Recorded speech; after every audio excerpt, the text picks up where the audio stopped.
Okay, cool. Here's what I'm going to do. I want to talk a little bit about this percentiles thing. I think this is just a cool way of visualizing some of this stuff. This may be helpful to you guys.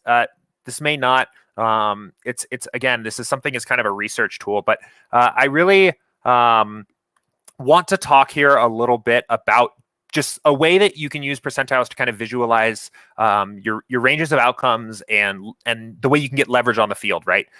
So what I was doing when I was experimenting with this earlier this morning is, if we take a team like, I think Oakland is our highest implied total team right now at the moment, right? So it stands to reason that they are probably going to be fairly chalky. Who's our chalkiest team? That might be actually a better way of doing this. Houston, we're expecting some Detroit. Let's just go ahead and look at Oakland, right? And what I'm going to essentially do is using a middle outcome, right? Their average ranges of outcomes. Let's just look, assuming we stacked the stack optimally by projection. So that would be like a 1, 2, 3, 4, 7 stack. And let's just see how many points we get out of stacking that team at their middle outcome, right? So I'm going to just average this, but it's like 10 plus 9.8 plus 9.5 plus 9.25 plus 7.85, right? So you're getting 46.9 points out of that Oakland stack at the median outcome, right? And now let's look at a team that is projected to do really poorly here. I think it is the Royals. We have at a very low 3.2 point outcome, right? And what we are going to see here, let's see what happens, what our expected points are at a middle outcome for the Royals when they are stacked optimally as well. So that would be 776, 682. I'm just summing these up, right? I'm taking the top 5 players, assuming a 5 stack, and summing this up. So we get 32.4 points out of the Royals, right? So our highest projected team, we got 46.9 points. That was the A's. And our lowest projected team, that's 32.4 points, right? So we have essentially, I guess it might actually be helpful if I was also sharing my calculator. I wonder if...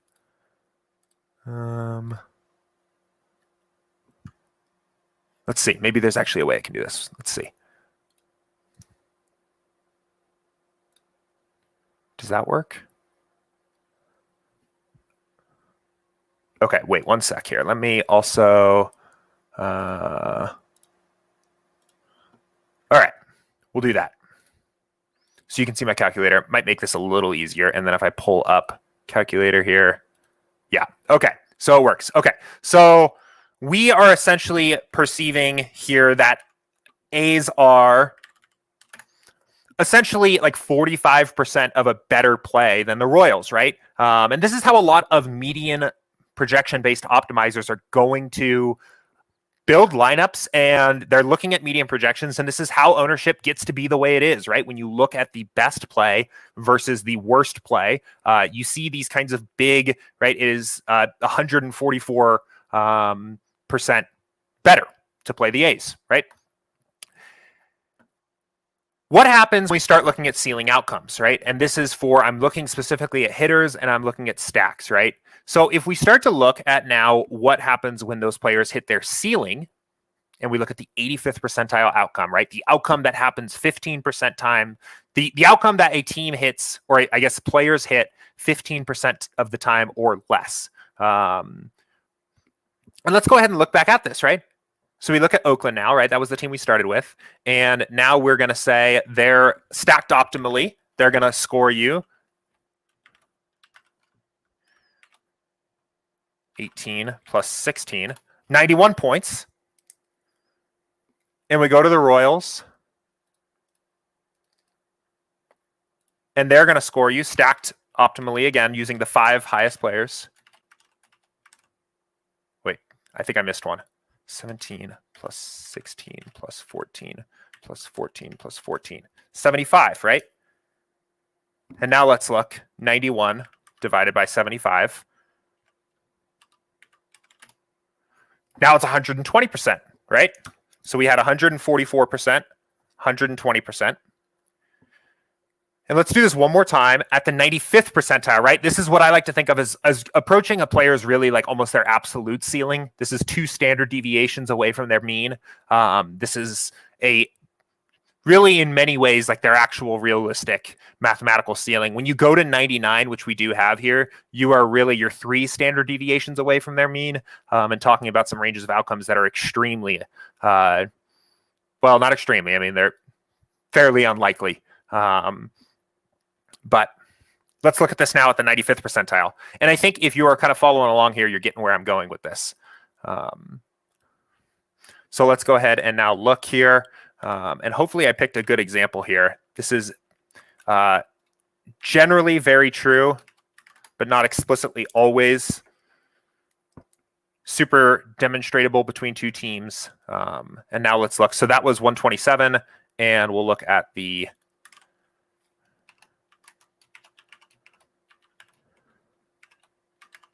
oops, 23 plus 21 plus 20 plus 19 plus 19. Okay, so 127 divided by 102. Okay, so it didn't drop again one more at the 95th percentile. My point I'm trying to make here is that the ranges of outcomes, there's this almost implied ceiling looking at stacks of like, you know, the highest median projected outcome team is going to approach the lowest median projected outcome team at their highest ceiling point, right? And that's going to be true of pretty much every team here. And that's mostly true because like a team isn't, except for in generational circumstances, they're not going to go out and score like 25 runs, right? Almost every team on the slate has the 10 to 15-ish run ceiling. And where that comes into play and where that is important is that when we are trying to build lineups that are optimized for upside, right? We're trying to build lineups that capitalize when a ceiling outcome is hit, right? We don't really care what happens in the event that a team does almost anything under maybe their 85th percentile outcome or their 75th percentile outcome, because if you are roster those players, you're not going to win anyway, right? So we're really interested in looking at a team's how close the teams are, how much better is one team to play at their ceiling outcomes, right? So where this starts to get interesting is when looking at ownership. So if we look, again, it's a big slate today. I maybe should have done this for a smaller slate. But if we start to look at ownership, right, and we look at the ownership it takes to roster that same Oakland stack, let's just assume that we're going to take averages here. Let's just assume that it takes roughly 50% summed ownership, right? 10, 10, 10, 10, 10 to roster that stack. And it takes approximately, 10% total ownership to roster the Royal stack. The A's stack is being owned 5 times as much here theoretically than the Royal stack. At a median outcome or a mean outcome, they have a 50% more projected points value compared to the stack, but that diminishes at the higher ranges of outcomes, right? This is like really what variance is when we're thinking about variance, right? This is what wide ranges of outcomes literally look like. And using percentiles gives us a way to kind of visualize this, right? So we can actually then, coming around kind of full circle here, I didn't want to exclude, I wanted to unfilter. We can then kind of think about what is our actual expectation about what kind of lineups we get when we use the percentiles at different values, right? So let's run a test build here for today. This is probably the latest I've ever actually gone in office hours before running a test build here. But let's run our test build, right? This is default settings. This is an average percentile here. And we're just going to run this, right? And our expectation here, none of the teams are too highly projected owned right now. It's a big slate. But we have kind of an expectation about what the teams that SaberSim likes the most are. So we talked about the A's, but the Astros are also projected highly, the Cardinals and the Tigers as well, and the Cubs, right? So I think at a moderate ownership fade on a slate where there's going to be pretty spread out ownership right now, running at average percentile, I'm going to expect to see a lot of stacks of those teams. We probably will here. So let's give this a second to run here.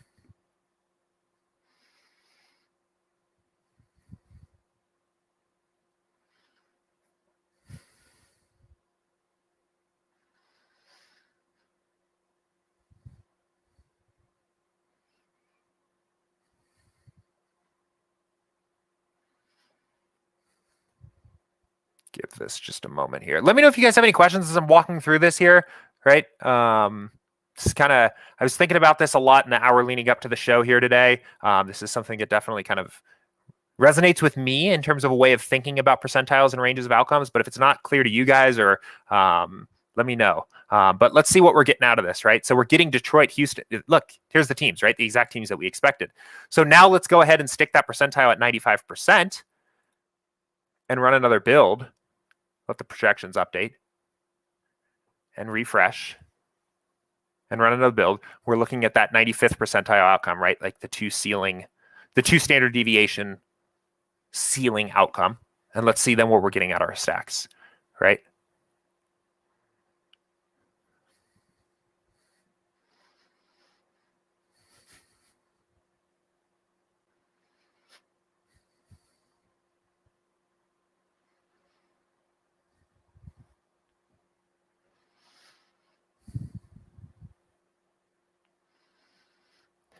And this really rings true the smaller the slate. I actually think this may have been more useful looking at yesterday. If we have the time, it sounds like we probably will have the time here. Maybe I'll go back and look at some of the same things here on yesterday's slate, especially where there's one really chalky team. Like there was. I guess there were the Reds chalk was secondarily pretty chalky, but it was really all about the Astros yesterday. But let's let this build here. The expectation, though, from what we just saw in the math, right, that teams are all approaching similar 85th, 95th percentile outcomes would be that we're more spread out in our stacks because we're feeding the builder different inputs. We're feeding the builder 95th percentile projections where some of that condensing at the ceiling is taking place.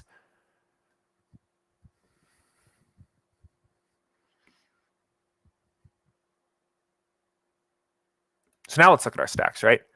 We actually got a lot of the same teams, but we did get a lot more Cardinals, which are one of the lower projected teams. I guess we did get some of the similar stacks here. So maybe it's a little bit easier to look at this on a smaller slate. But I guess the point that I'm making is that, or I guess the point that I really want to make, and it differs when you're looking at the individual slate-to-slate values, is that ownership, especially for hitting stacks, condenses on teams based on a median projection value that doesn't actually impact or doesn't actually correlate with the way that lineups win tournaments, right? Lineups don't win tournaments because of an edge that one team has over another at their median outcome manifests, right? If every team just goes out and scores their exact mean or median tonight, I guess that's the better way of thinking about it. Yeah, sure. The handful of teams that are slightly better projected at that level have some advantage, but that's never the way that these tournaments actually end up being won. But that's the way in which ownership condenses. That's what people look at. That's the way almost every optimizer on the market builds lineups, right? And you can use percentiles to literally mathematically kind of visualize and calculate this, right? So we saw, looking at this, that the advantage that the best team on the slate as of right now, the A's, have over the worst team on the slate right now, which is the Royals, drops essentially in half by percentage when you make a jump from looking at that team's average percentile outcome to their 85th percentile outcome. And this is the outcome, or anything above that, that is actually what wins you your tournament, right? And this not to say go out and play the Royals or stack the Royals, right? I mean, they're still going up against a great pitcher. They're not projected highly. But what it is meant to say is that the ownership as it relates to those teams is unlikely to be efficient. Because we're already seeing, we just looked, right? The A's are probably going to be 5 times more owned than the Royals stack. They're only projected 50% better at their median outcome, right? That's already seems like an inefficient ownership. And at their 85th percentile outcome, they're only a 20% better team, but they're being owned 500% times more, right? And this can really even get pressed looking at a team that's much closer, right? Like a team that is maybe like the White Sox are at a 4.7 run total. Their 85th percentile outcome is probably, you can even see it here, right? It's very, very close to what a team like Oakland's is going to be. And the ownership rarely accurately reflects that. I want to take one look here real quick. Again, it is always an interesting, especially when I'm kind of going off and talking about something that I've chosen to talk about here. Oh, this is actually, whoops.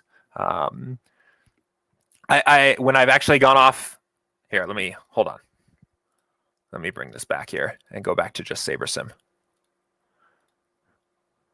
When I'm talking about a topic that's just interesting to me and wasn't asked directly, the effect of me just sitting in a room by myself looking at the computer, talking about it, how strange that kind of feels is amplified. So if you guys have thoughts about this, or if this doesn't make sense, or you have questions or comments or just anything at all, feel free to chime in here. I'm going to show it off here on yesterday's slate a little bit more, because I think on a 14-game slate, it's harder to see this, and ownership gets so spread out anyway.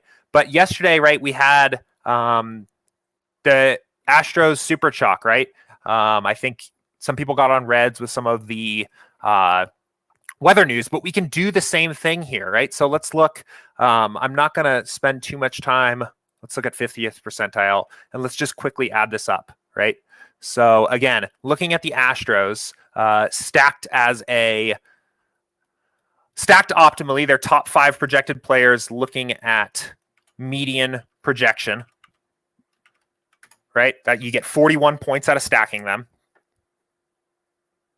if they hit their median projection. And the worst team we had on the slate was surprisingly the Dodgers here, who would give you 7 plus 6 plus 5 plus 5 plus 5. 28 points, right? So, and let's quickly grab ownership here too. So looking at their ownership, they're approximately, let's say 4 plus 5 plus 8 plus 3 plus 3. Oops.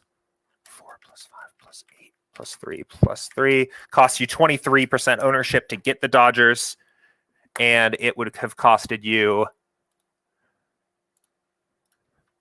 23 plus 21 plus 21 plus 16 plus 22, 103% ownership to get the Astros, right?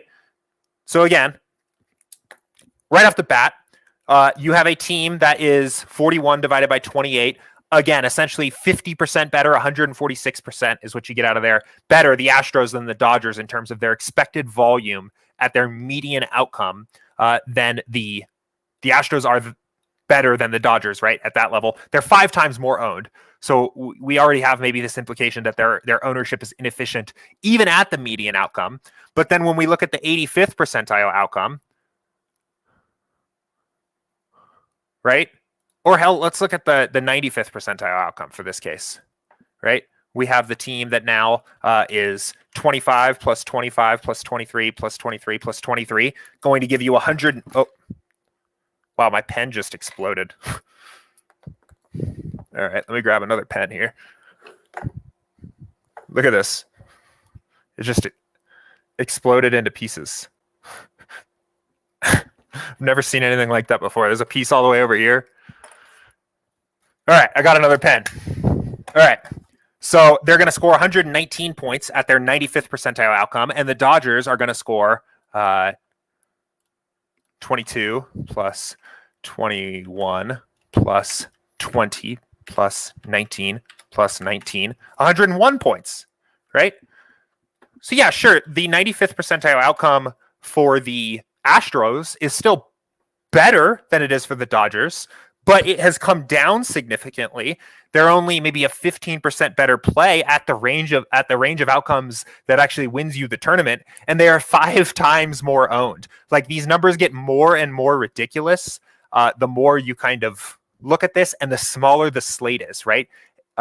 there are legitimately on a 14-game slate, like when you're looking at a team like the A's and the Royals, like we just did, where there's a 2.5 run total difference between them.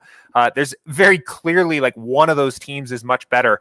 Are they owned efficiently in a way that is commensurate with how much better they are? Maybe not, but they are very obviously better. But on a slate like yesterday, and I guess these teams do have that run total implied difference, but you can see the ownership condenses even more dramatically on the team that just isn't that efficient for what actually takes place at the ranges of outcomes where you roster that team and win the tournament, right? So I guess, one way of thinking about this is, sure, if Houston has their 95th percentile outcome and the Dodgers have their 95th percentile outcome, and you rostered the Dodgers, you still lose, right? You scored less points. You scored theoretically, 18 less points. So you lose. But what if the Astros have their 85th percentile outcome, right? Or lower, anything 85th percentile or lower, right? And you have the Dodgers and they have their 95th percentile outcome. And maybe the Dodgers score maybe like one more point, it looks like here, or like very close, right? This is an outcome that happens 5% of the time for the Dodgers, right? Two independently uncorrelated events. You can multiply their probability together to get an estimate of the probability of both of those things happening, right? So I'm taking 5% of the time the Dodgers getting their 95th percentile outcome, and 85.85% of the time the Astros scoring anything 85th percentile or less, right, is an event that happens about 4% of the time, right? Is it a likely event? No. But it occurs, and we can look at it even from like maybe the Astros have their 75th percentile outcome and the Dodgers have their 85th percentile outcome. This is like literally what leverage looks like, mathematically speaking, right?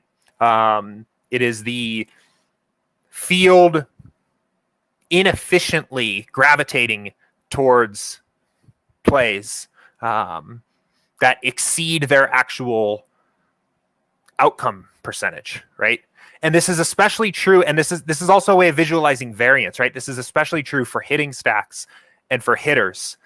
We can actually look and actually visually look at this for pitchers, and we can see, like, let's go ahead. I'm going to jump back to today, and we're actually going to see a difference in the way this actually manifests for pitchers, which have a more smooth range of outcomes, right? They're more consistent. There's less variance. Let's look at two pitchers here. So I'm going to go back to their average. It gets interesting too. One thing I haven't talked about here at all is salary, right? Obviously, player salary comes into play. There is value. There is roster construction concerns, right? I'm really just looking about this super generally, thinking about ceilings. And then going from there, I see a couple other questions have trickled in here. So I'm going to just look at pitchers here real quick, and then we'll talk about some of these last questions, and then I'll get off my soapbox here. So anyway, let's look at pitchers real quick. So I'm going to look at two pitchers that have similar close salaries. And I did this earlier, and I think Kershaw and Greinke are interesting ones, right? They're both around 9,000. Kershaw is, let's see, 21-ish divided by 14-ish. Same deal, approximately 50% better of a play by median outcome. If we look at their 95th percentile outcome,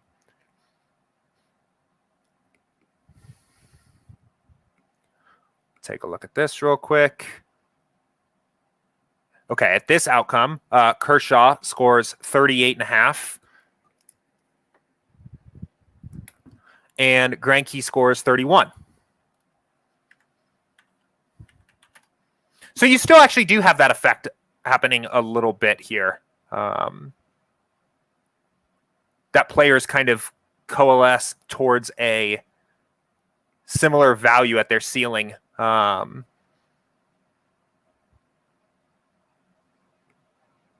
guess that makes sense too. My expectation here was that effect would be a little bit diminished more. I guess in some effect, pitchers still do have that absolute ceiling there too.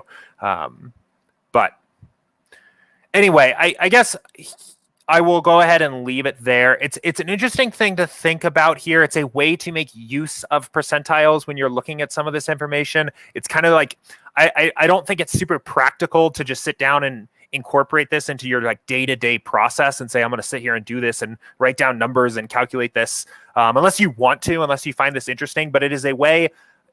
Percentile is one of the things that I think is really cool about them in the SaberSim app is it lets you engage with some of these probabilities in a very like visceral and explicit way, right? Like we can actually quantify what that outcome that happens only 15% of the time or less is. And you can visualize ownership inefficiencies this way and ranges of outcomes and actual ceilings of players.